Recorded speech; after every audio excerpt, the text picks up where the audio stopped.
అవ్వా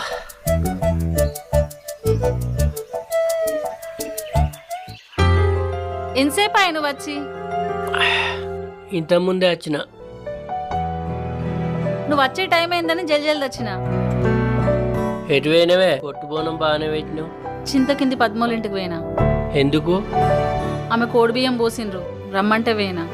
మొన్ననే ఎప్పుడో పోసిరు కదా. మొన్నేంది 2 ఏళ్ళు అవుతుంది పోసి. అవునా? అలా బాబు మంచోడు ఉన్నోడు. 2 ఏళ్ళకోసారి ఏంది, ఏడాదికోసారి కూడా పోయించుకుంటది. భాగ్యవంతురాలు.